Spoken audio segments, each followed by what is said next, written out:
सुर्खियों में।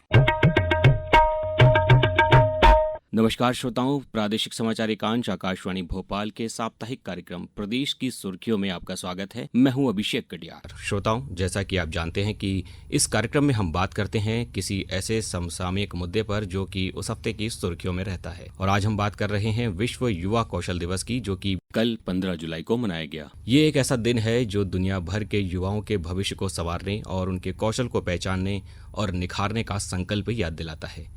भारत एक युवा देश है और जब युवा कौशल से जुड़ता है तो सिर्फ व्यक्ति ही नहीं, पूरा राष्ट्र समृद्ध होता है। इस विषय पर चर्चा के लिए हमारे साथ आज हमारे स्टूडियो में मौजूद हैं प्रोफेसर विजय सिंह, जो कि भोपाल की स्कोप ग्लोबल स्किल्स यूनिवर्सिटी के कुलगुरु हैं। स्कोप ग्लोबल यूनिवर्सिटी अपने तरीके की एक अलग यूनिवर्सिटी है जो कि स्किल बेस्ड यानी कौशल आधारित पाठ्यक्रमों के जरिए युवाओं को शिक्षा प्रदान कर रही है। आपका बहुत बहुत स्वागत है सर हमारे इस कार्यक्रम में। धन्यवाद सर, कौशल या स्किल वास्तव में क्या है और विश्व युवा कौशल दिवस को मनाने के पीछे क्या उद्देश्य है, इस बारे में हमारे श्रोताओं को कुछ जानकारी दीजिए। जी। एक्चुअली जो कौशल है एक ऐसी क्षमता का निर्माण करना है जो कि एक विशेष कार्य को कुशलतापूर्वक करने के लिए सक्षम बनाता है। जी। कोई भी छात्र या कोई भी व्यक्ति अगर किसी कार्य को कुशलतापूर्वक करना चाहता है, उसके लिए उसको एक सर्टेन स्किल सेट उसके पास आनी चाहिए। तो अगर ये आ जाए तो वो स्किल निर्माण की श्रेणी में आता है। एक नॉर्मल अगर एग्जांपल दिया जाए एक बढ़ई का या एक प्लम्बर का, तो अगर उसका हुनर उसको नहीं आता तो मुझे नहीं लगता कि वो स्किल वर्कफोर्स होगा।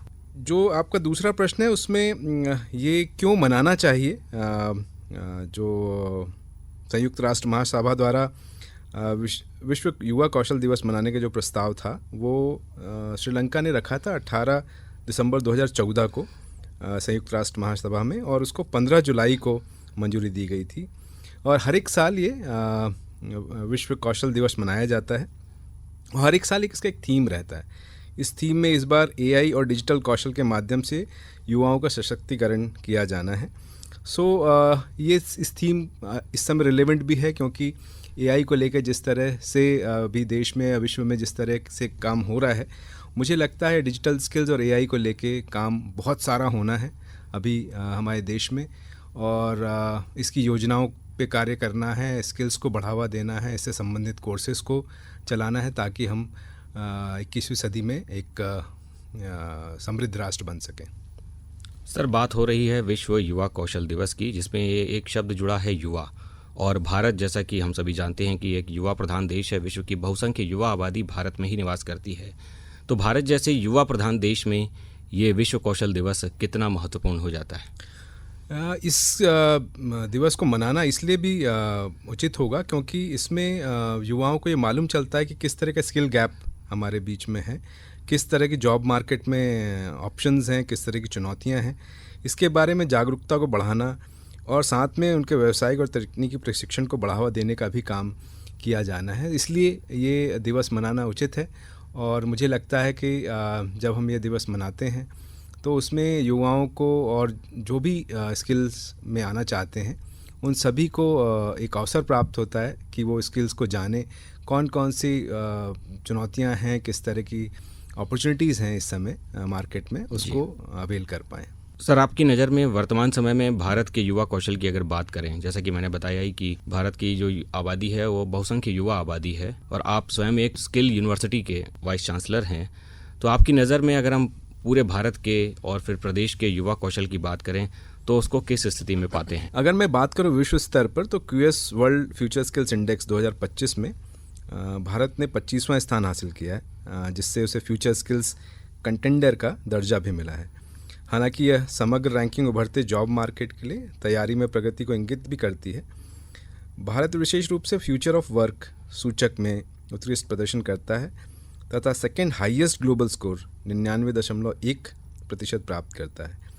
यह डिजिटल एआई और ग्रीन स्किल्स की बढ़ती मांग को पूरा करने में भारत की मजबूत क्षमता को भी उजागर करता है।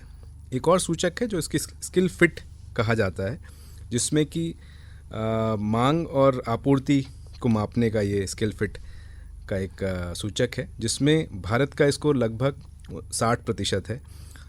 वैसे ही अन्य देशों से बहुत कम है, लेकिन जिस तरह से भारत ने अपने नए शिक्षा पद्धति को अपनाया है उसमें मुझे लगता है कि बहुत अच्छा स्कोर है और आगे भविष्य में इसको जल्दी हम लोग इसमें रैंकिंग अच्छी हासिल कर पाएंगे।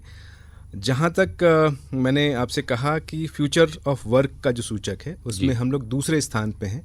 पहले स्थान पे यूएस आता है और उम्मीद करते हैं हम लोग कि जिस तरह से हम लोग स्किल्स को लेके काम कर रहे हैं अपने देश में, मुझे लगता है कि पहला स्थान प्राप्त करना अगले 1-2 साल में हम लोग आसानी से कर पाएंगे। जी, निश्चित रूप से बिल्कुल ठीक कहा आपने, क्योंकि भारत के कई सारे वर्क फोर्स बाहर के देशों में स्किल्ड लेबर के रूप में काम कर रहे हैं और एक बहुत बड़ा तंत्र है वहाँ पर। भारतीय कामगारों की बड़ी संख्या मौजूद है और ऐसा कई देशों में है। सर, स्किल की जब हम बात करते हैं तो इसको बहुत प्राथमिक तौर पर सीखने की ज़रूरत की आवश्यकता पर बल दिया जाता है और उसी के चलते हमारे देश की स्कूली शिक्षा में भी स्किल बेस्ड एजुकेशन को लाया गया है।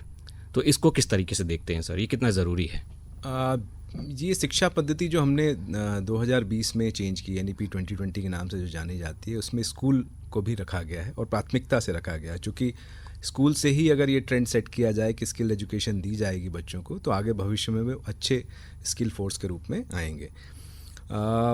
जैसा NEP का उद्देश्य है कि उसमें स्किल ज़रूर एक सब्जेक्ट के रूप में पढ़ाया जाए, तो जितने भी बोर्ड्स हमारे देश में हैं, CBSE हो या दूसरे अन्य बोर्ड्स हैं, उन सभी ने अपने करिकुलम में किसी न किसी तरह से स्किल्स को इंटीग्रेट किया है और CBSE ने कंपोजिट स्किल्स लैब की परिकल्पना की है, जिसमें रोबोटिक्स, इलेक्ट्रॉनिक्स और रिन्यूएबल एनर्जी एप्लीकेशंस पे बच्चों को शिक्षा दी जाती है। वैसे ही all India senior school certificate examinations का जो बोर्ड है, उसने भी बहुत सारे स्किल कोर्सेज़ को अपनाया है, जिसमें IT, हेल्थ केयर, टूरिज़्म और फाइनेंशियल मार्केट से रिलेटेड स्किल्स दी जा रही हैं। एग्रीकल्चर भी है सर? एग्रीकल्चर भी उसमें शामिल है, ज़रूर उसमें है। उसमें जो council for Indian school certificate examination या NIOS ने एग्रीकल्चर को बहुत बड़े पैमाने पे उसमें स्किल्स के रूप में बच्चों को पढ़ाया जा रहा है। सर, अभी हमने बात की स्कूली एजुकेशन में स्किल बेस्ड कोर्सेज़ को लेकर जो इंट्रोड्यूस किए गए हैं। NEP की बात आपने करी।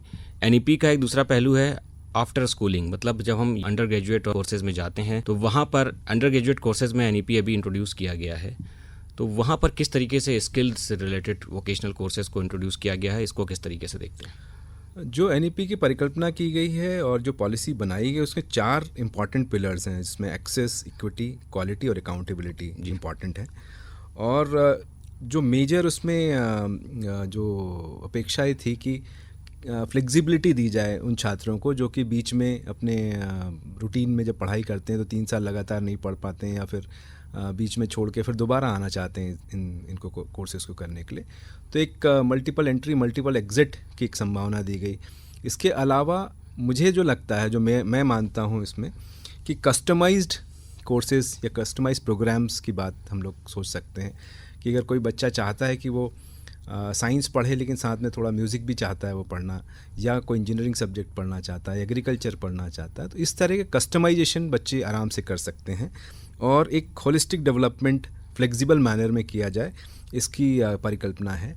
और ये बहुत अच्छे से इम्प्लीमेंट हो रहा है, जिसमें कि बच्चे चाहते हैं कि अगर उसको कोई स्किल सीखनी है, बीच में इंटर्नशिप, अप्रेंटिसशिप की बहुत सारी अपॉर्चुनिटीज़ दी गई हैं, चरित्र निर्माण पे बहुत सारा कोर्सेज़ हैं। साथ में अभी नया इंट्रोडक्शन जो हुआ है इंडियन नॉलेज सिस्टम का, जो कि बहुत ही इम्पॉर्टेंट है, क्योंकि जो हमारी पुरानी शिक्षा पद्धति थी, जिसको कि मैं मॉडर्न शिक्षा पद्धति मानता हूँ, जो गुरुकुल शिक्षा पद्धति थी, उस समय स्किल्स को लेके जितना काम हुआ है, शायद अब हम दोबारा कोशिश कर रहे हैं NEP 2020 के माध्यम से कि हम पुरानी व्यवस्था फिर से लागू कर पाएँ, क्योंकि बीच का जो अंतराल था जिसमें जो हमारे पास शिक्षा पद्धति थी, उन शिक्षा पद्धति से हमारे पास बहुत स्किल मैन पावर नहीं मिलता था, वो लगभग क्लरिकल ग्रेड हमें मिल पाता था जी। तो मुझे लगता है कि जो पुरानी पद्धति गुरुकुल शिक्षा पद्धति थी, उसमें लगभग होलिस्टिक डेवलपमेंट की बात की जाती थी, उसमें स्किल्स भी बड़े पैमाने पे सिखाया जाता था।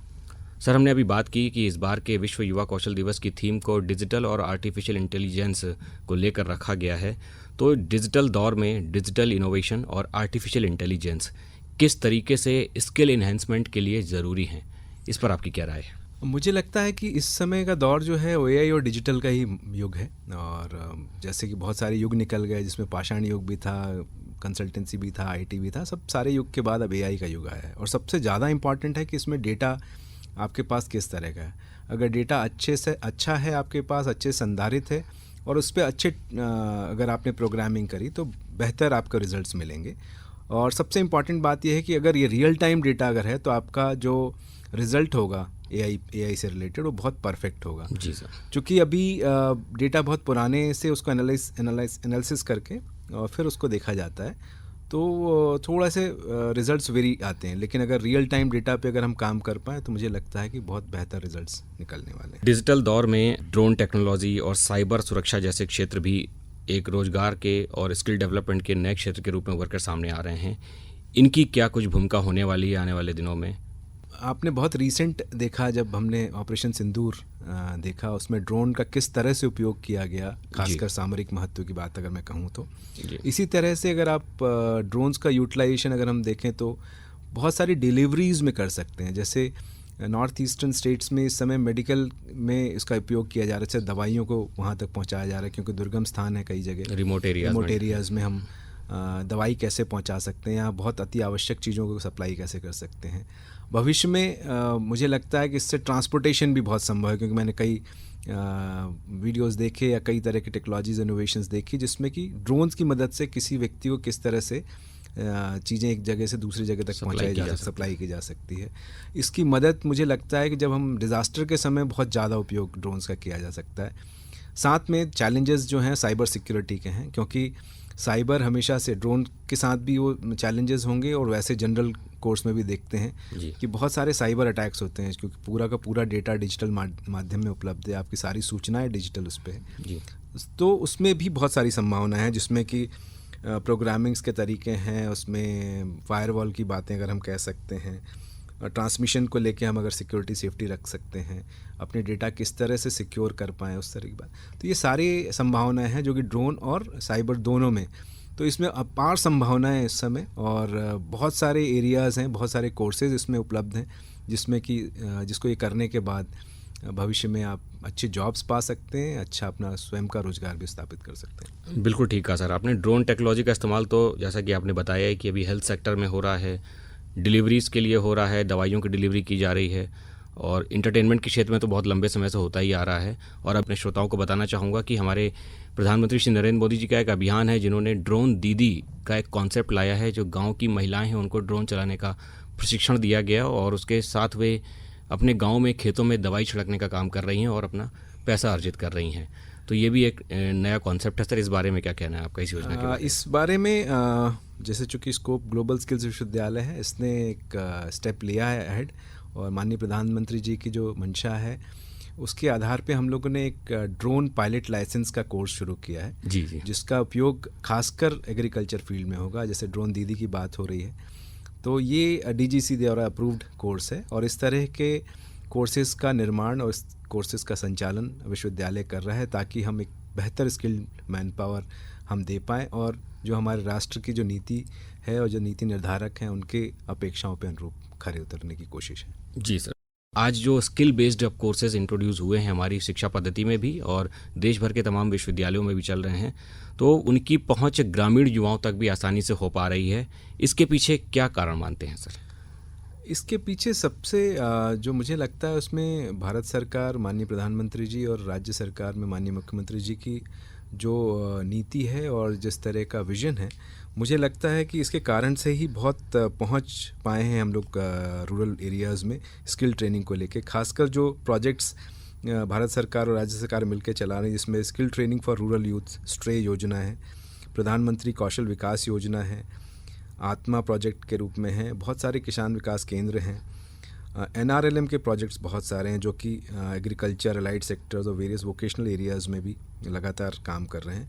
तो ये जो पहुंच बनाने की बात थी, उसमें भारत सरकार और राज्य सरकार मिलके लगातार नए कदम उठा रही है।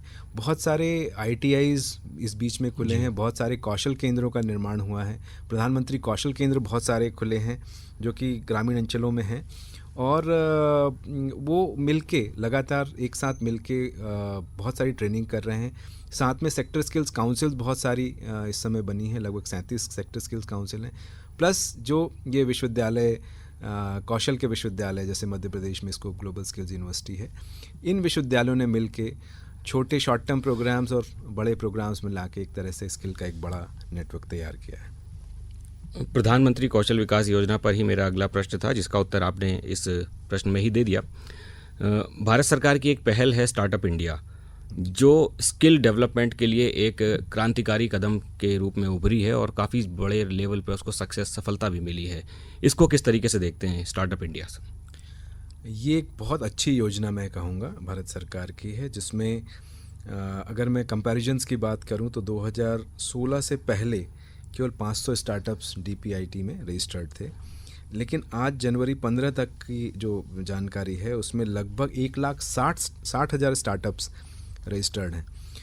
केवल स्टार्टअप्स बनने की बात ही नहीं है, उसके आगे की बात थी कि भाई किस तरह से रोजगार सृजन होंगे, किस तरह से बिज़नेस आगे बढ़ेगा। तो इन जो स्टार्टअप्स हैं उनने लगभग 17 लाख डायरेक्ट रोजगार पैदा किए हैं, और ये लगभग इसी मात्रा में आगे भी करेंगे, क्योंकि जैसे जैसे इनका बिज़नेस ग्रो करेगा वैसे वैसे ही अपने और रोज़गार देंगे। साथ में जो स्टार्टअप योजनाएं हैं, जिसमें कि नीति आयोग द्वारा स्थापित अटल इंक्यूबेशन सेंटर है जी, और उसमें लगातार ऐसे स्टार्टअप्स हैं जो कि यूनिकॉर्न बनने की कगार पे हैं, और बहुत ओपन सेंटर है जिसमें कि किसी के पास कोई आइडिया हो, अगर वो प्रोटोटाइप तक जाना चाहता है, फंडिंग की अपेक्षाएं रखता है, तो भारत सरकार इस तरह से भी मदद कर रही है उन सेंटर्स के माध्यम से कि अगर आपके पास प्रोटोटाइप है या इस तरह का कोई आइडिया है तो उसको फंडिंग के माध्यम से भी सपोर्ट किया जा रहा है। जी सर।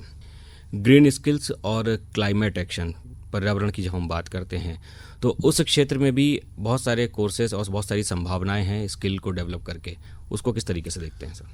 ये बहुत ज़रूरी है कि अगर आप ग्रोथ कर रहे हैं, आप डेवलप हो रहे हैं, लेकिन साथ में आपको अपनी प्रकृति को भी देखना पड़ेगा। अदरवाइज़ जिस तरह के डिज़ास्टर्स इस समय देखने को मिलते हैं वो केवल इसी कारण से, जो डेवलपमेंट हो रहे हैं लगातार बिना प्रकृति को साथ में लिए। तो इस तरह के बहुत सारे स्किल के प्रोग्राम्स हैं जिसमें सोलर को लेके बहुत सारा ट्रेनिंग्स हो रही हैं, बड़े पैमाने पे बहुत सारे इंस्टॉलेशंस भी हो रहे हैं। साथ में विंड एनर्जी पे भी लगातार काम कर रहे हैं। जी सर। साथ में एग्रीकल्चर में इस तरह की तकनीक यूज़ करें जिससे कि आपको प्रकृति का नुकसान कम हो, जिसमें बायो फर्टिलाइज़र्स या बायो केमिकल यूज़ करते हुए। तो इस तरह से सभी चीज़ों को ध्यान में रखते हुए इस तरह के स्किल्स डेवलप किए जा रहे हैं, जिससे कि प्रकृति को भी बचाया जा सके और डेवलपमेंट के पेस को भी बनाए रखें। बिल्कुल ठीक कहा सर आपने।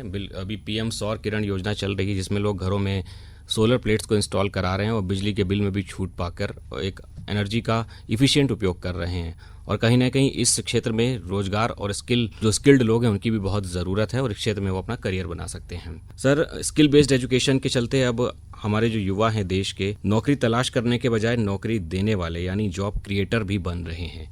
ये जो एक परिवर्तन आया है, अगर हम पिछले 14 साल 15 साल पहले जाते हैं तब से लेकर अब तक, इसको किस तरीके से देखते हैं? जैसे मैंने कहा कि स्टार्टअप्स बहुत सारे देश में आए, लगभग 1,60,000 स्टार्टअप्स हमारे देश में इस समय रिकॉर्डेड स्टार्टअप्स हैं, इसके अलावा भी होंगे। ये लगातार जॉब क्रिएटर्स हैं, ना कि जॉब सीकर्स हैं। और अगर आपके पास है, किसी तरह की स्किल्स आपने प्राप्त कर ली है, तो दोनों संभावनाएं आपके पास। इसमें आप नौकरी करना चाहते हैं तो नौकरी भी कर सकते हैं, लेकिन साथ में अगर आपको लगता है कि मैं एंटरप्रेन्योरशिप की थोड़ी सी ट्रेनिंग मिल जाए मुझे, जो कि स्किल ट्रेनिंग ही है, तो साथ में मैं खुद तो स्वरोजगार करूँगा, साथ में 4 लोगों को और भी जोड़ लूँगा। तो इस तरह से रोज़गार देने वाले बन रहे हैं। दूसरा एक और पहलू है जिसमें कि वर्ल्ड में बहुत सारे डिमांड स्किल फोर्स की है जी सर। और इंडियन वर्क फोर्स की डिमांड सबसे ज़्यादा है जो देखा जाता है, क्योंकि जिस तरह कमिटमेंट, जिस तरह का हार्डवर्क इंडियन यूथ में है, शायद और कहीं ना हो, तो वो भी एक ऑप्शन है। तो हमारे देश में अभी इस समय जॉब सीकर्स की बजाय जॉब क्रिएटर्स ज़्यादा हो रहे हैं, चूँकि स्टार्टअप्स नए बन रहे हैं और स्किल्स को लेके अब जो बात, जिस तरह का एनवायरनमेंट इकोसिस्टम बन रहा है, मुझे लगता है भविष्य में भी इस तरह से बहुत सारे जॉब क्रिएटर्स होंगे हमारे देश में। स्किल्स को लेकर बहुत सारे क्षेत्रों की बात की, जिसमें कि कृषि भी एक बहुत ही महत्वपूर्ण क्षेत्र है। हमारे देश का जो युवा किसान है, अगर हम परंपरागत किसानों की बात करें, जो कि आज से 40-50 साल पहले के किसान हुआ करते थे, और आज के दौर के जो युवा किसान हैं, जो शायद एग्रीकल्चर से रिलेटेड कोर्सेज को पढ़कर किसानी के क्षेत्र में आ रहे हैं, और जो लोग कोर्सेज को नहीं भी पढ़ रहे हैं लेकिन फिर भी जो स्किल बेस्ड कोर्सेज हैं छोटे छोटे, उनको सीख कर वो अपनी कृषि में कई सारे नवाचार का प्रयोग कर सकते हैं और कर भी रहे हैं। तो ये एक जो नई क्रांति आई है कृषि के क्षेत्र में, कई सारी ऐसी खबरें सुनते और पढ़ते हैं जिसमें देखा जाता है कि किसी किसान ने नवाचारों का उपयोग करके परंपरागत फसल के बजाय कोई नई तकनीक से फसल उगाई और वो लाखों कमा रहा है। तो ये एक जो नई प्रेरणा मिली है हमारे युवा किसानों को, उसमें स्किल डेवलपमेंट और ये जो युवा कौशल है इसका कितना योगदान देखते हैं? आपने बहुत सुना ही बताया आपने, और आपने ये सुना भी होगा आईआईएम की नौकरी छोड़ के, आईआईटीज़ की नौकरी छोड़ के, बड़े मल्टीनेशनल कंपनीज को छोड़ के हम वापस खेती की तरफ आए हैं। तो उसका एक कारण है क्योंकि बहुत सारी टेक्नोलॉजी का उपयोग होने लगा। पहले जो काम मान लीजिए 20 लोग करते थे वो एक आदमी भी कर सकता है, और उसको टेक्नोलॉजी का उपयोग करके उसकी फूड प्रोसेसिंग, उसकी हार्वेस्टिंग, उसका किस तरह से लगाना, वो सारे चीज़ों का एक बहुत बेहतर एनालिसिस है। एआई इसमें बहुत तरह से उपयोग में आ रहा है कि किस जगह पे कौन सी सॉइल किस फसल के लिए बहुत है, तो सॉइल टेस्टिंग टेक्निक्स आ गई हैं। इसके अलावा टेक्नोलॉजी से आपकी हार्वेस्टिंग और सोइंग टेक्निक्स बहुत बेहतर हो गई हैं। फिर पानी कितना देना है, मॉइस्चर कितना देना है, तो बहुत सारा एआई यूज़ हो रहा है उसमें। इस तरह से बहुत सारी टेक्नोलॉजी यूज़ की गई, और पॉली हाउसेस के आने के बाद और स्मार्ट सिटी में जो इस तरह के इक्विपमेंट्स यूज़ होते हैं, उस तरह को यूज़ करने के साथ साथ इसमें बहुत सारा इनोवेशन हो रहा है। तो मुझे लगता है कि आने वाले समय का जो किसान होगा बहुत ही हाईटेक होगा, और वन मैन आर्मी की तरह काम करेगा, और अपनी फसल स्वयं लगा के, स्वयं हार्वेस्ट करके, और मार्केट में उसको आराम से बेच भी पाएगा। जी, मतलब कि हमें अब आने वाले समय में स्किल्ड किसान मिलेंगे, और उसमें युवा कौशल की बात हम करते हैं, उसकी बहुत ज़्यादा भूमिका हमको दिखाई पड़ेगी। हेल्थ केयर का भी एक सेक्टर है सर, दवाई पाने और इलाज पाने से लेकर दवाई देने और इलाज करने तक का, दोनों में बहुत बड़ी संभावनाएं हैं। चाहे हम डिलीवरी की बात अभी हमने करी कि ड्रोन के माध्यम से हम दवाइयों की डिलीवरी रिमोट एरियाज़ में कर पाएंगे, साथ ही साथ छोटे छोटे कौशल जो स्किल्स हैं इस सेक्टर के, उसको भी कई सारे युवा सीख कर अपने रोजगार पैदा कर रहे हैं। इसको किस तरीके से देखते हैं? बूमिंग एरिया है, बहुत ज़्यादा डिमांड है इस एरिया में, खासकर छोटे स्किल्स को लेके। जब पहले हम जाते थे डॉक्टर के पास तो एक लौता डॉक्टर होता था, एक कंपाउंडर होता था, लेकिन आज के समय में अगर देखा जाए तो उसका एक लंबी वर्क फोर्स है, वो स्किल्ड मैन पावर है, वो अलग अलग कामों को करती है। वो कोई मेडिकल लैब टेक्नोलॉजी है, कोई फिजियोथेरेपिस्ट है, फिर रोबोटिक सर्जरी की बात हम लोग कर रहे हैं आज की डेट में। बहुत तरह के जो अब टेस्ट वगैरह होते हैं उसको करने के लिए स्किल्ड मैन पावर हमें लगता है आजकल। तो हेल्थ सेक्टर में भी बहुत सारी संभावना है, मतलब जो भी आप एरिया बोलते हैं हेल्थ से रिलेटेड, उसके लिए एक स्किल्ड मैन पावर की इस समय रिक्वायरमेंट है। और इसमें भी मुझे लगता है कि जो छात्र हैं वो सोच सकते हैं अपना करियर बनाने के लिए, स्वरोजगार भी स्थापित कर सकते हैं, और रोजगार के लिए भी बड़े हॉस्पिटल से छोटे हॉस्पिटल्स में काम कर सकते हैं। सर, जब हम स्किल्ड मैन पावर की बात करते हैं, कौशल विकास की बात करते हैं, तो बात आती है कि उसको सीखना और सिखाना, और इसमें ऐसे संस्थानों की भूमिका बहुत महत्वपूर्ण हो जाती है जो कि इसको सिखाते हैं। और हमारे देश के जो विश्वविद्यालय हैं, यूनिवर्सिटीज़ हैं, उनका अगर इंडस्ट्रीज़ यानी उद्योगों के साथ टाई अप अगर सही तरीके से हो, तो जो स्किल्ड मैन पावर वहाँ तैयार हो रहा है वो तुरंत के तुरंत वहाँ पर रोज़गार पा सकता है। तो यूनिवर्सिटी इंडस्ट्री साझेदारी की जो हम बात करते हैं, ये कितनी ज़रूरी है और इसको किस तरीके से आप अपने नज़रिए से देखते हैं? ये मैं मानूंगा गेम चेंजर है ये, क्योंकि बिना इंडस्ट्री के साथ एकेडमिक्स का कोई महत्व वैसे नहीं है। क्योंकि अगर मान लीजिए एकेडमिक्स करने के बाद अगर छात्र अगर इंडस्ट्री में जाता है तो उसको फिर से ट्रेनिंग की आवश्यकता पड़ती है, लेकिन अगर इंडस्ट्री स्वयं अगर एजुकेशन इंस्टीट्यूशन के पास आ जाए, एक तरह की साझेदारी करता है, तो ये ट्रेनिंग का जो गैप है वो कम हो जाएगा। मैं कहूँगा कि इंडस्ट्री का इंटीग्रेशन अलॉन्ग विद स्टडीज़ बहुत ज़रूरी है, क्योंकि वो अपने सेंटर ऑफ एक्सीलेंस भी अपने कैंपस में बनाते हैं, साथ में उनके जो ट्रेनर्स हैं वो भी आके जो बच्चे हैं इन फील्ड्स में उनको ट्रेन करते हैं। तो रेडी मैन पावर का जो कॉन्सेप्ट है कि भाई आप कैंपस से निकल के सीधा इंडस्ट्री में डायरेक्ट काम करें, उस पर काम हो रहा है। और ये बहुत ज़रूरी है कि एकेडमिया और इंडस्ट्री एक साथ मिलकर काम करें। विदेशों में ये काम बहुत पहले से चला आ रहा है, और इसीलिए मुझे लगता है कि वो थोड़ा सा हमसे आगे हैं। बिल्कुल ठीक कहा सर आपने। और हमारे देश में भी अभी हमने देखा है कि पिछले एक दशक में बहुत सारे बदलाव हुए हैं, खासतौर से जो स्किल बेस्ड हमारे इंस्टीट्यूशंस थे, जैसे ITI की अगर हम बात करें तो ITI के पूरे ढांचे में पूरे देश भर में एक आमूलचूल परिवर्तन देखने को मिला, और उसके चलते ही स्किल्ड मैन पावर बहुत बड़ी संख्या में तैयार होकर आज अपनी सेवाएं देने के लिए खड़ी है और अपनी सेवाएं लगातार राष्ट्र निर्माण में दे रही है। तो इसको किस तरीके से देखते हैं सर, जो ITI का एकदम कायाकल्प हुआ और अब प्रधानमंत्री कौशल विकास से उन ITIs को जोड़ा गया है? ITI एक कन्वेंशनल मेथड था जिसमें कि जो हमारी फैक्ट्रीज थी उस समय की, जिसमें प्रोडक्शन बहुत सारा होता था, मतलब फील्ड्स, कोल फील्ड्स थी या फिर हैवी इंडस्ट्रीज़ थी, उसके लिए बहुत सारा मैन पावर तैयार करने की जिम्मेदारी उन ITIs के पास थी।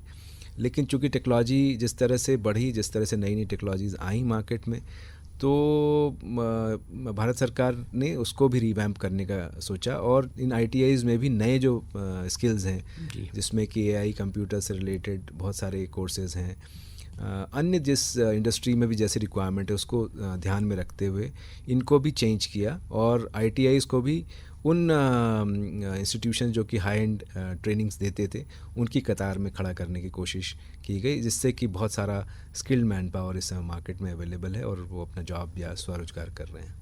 इस विश्व युवा कौशल दिवस पर हमारे आकाशवाणी के माध्यम से युवाओं को क्या संदेश देना चाहेंगे? मेरा तो ये मानना है कि स्किल है तो कल है और कन्वेंशनल मेथड से जो पढ़ाई हम लोग करते आए सालों से, जो सिस्टम में पढ़ते आए, मुझे लगता है कुछ सिस्टम से आगे निकलने की बेला आ चुकी है और हम लोग अब नए सिरे से नए तरीके की पढ़ाई हम लोग करना चाहेंगे या हम लोग पढ़ा रहे हैं, जिसमें स्किल्स को फोकस में रखा गया है। आप सब्जेक्टिव नॉलेज तो लीजिए ही, लेकिन साथ में कोई ना कोई एक हुनर आपके पास होना चाहिए जिससे आपका जीवन यापन बहुत आराम से हो सके। या आप नौकरी करने जाएं या नौकरी देने वाले बने, लेकिन अगर आपके पास स्किल्स हैं तो दोनों बहुत आसानी से कर सकते हैं। आप अपने को भी स्किल फोर्स के रूप में प्रस्तुत करें मार्केट में, और आपके साथ में जितने मित्र हैं या आपके सहयोगी हैं उन सबको भी स्किल कोई ना कोई अपनाने की सलाह ज़रूर दीजिए। अगर आपकी उम्र ज़्यादा है तो आप अपने बच्चों को भी प्रेरित करें कि वो किसी न किसी स्किल्स को अपनाएं। जो हमारी पुरानी परंपरा थी उसको तो हम अपनाएं ही, साथ में नए जो ट्रेडिशंस हम लोग ने डेवलप किए हैं NEP के बाद, मुझे लगता है कि उसको ज़रूर अपनाने की कोशिश होनी चाहिए, ताकि हम जो अभी नंबर 2 या नंबर 25 पे हैं विश्व की रैंकिंग में, उसमें नंबर 1 आना है और विश्व गुरु बनने का जो सपना माननीय प्रधानमंत्री जी ने देखा है उसको हम लोग इसी माध्यम से कर पाएंगे, मुझे ऐसा लगता है। किसी ने कहा भी है कि हुनरमंद व्यक्ति कभी खाली नहीं बैठ सकता, कुछ ना कुछ वो करता जरूर है और देश की प्रगति में अपना योगदान जरूर देता है। और हम हमारे देश की इस युवा कौशल के दम पर ही विश्व गुरु बनने का जो सपना देखा है हम उसको पूरा करेंगे और आज हम कहीं ना कहीं कर भी रहे हैं। तो कब क्या पता किसी व्यक्ति का कौन सा स्किल उसको ऊंचाइयों पर पहुंचा दे। आप सब भी अपने अंदर के हुनर को पहचानिए श्रोताओं। और सर, आपका बहुत बहुत धन्यवाद। बेहद सरल शब्दों में आपने हमारे युवाओं को कौशल के महत्व को समझाया, प्रेरित किया और दिशा दी। यही आशा है कि हमारे देश का हर युवा अपने कौशल को पहचान कर उसे निखार कर न केवल आत्मनिर्भर बने बल्कि राष्ट्र निर्माण में भी अपना योगदान दे। तो श्रोताओं, प्रदेश की सुर्खियों में आज के लिए इतना ही। फिर मिलेंगे एक नई चर्चा के साथ। नमस्कार। नमस्कार। सुर्खियों में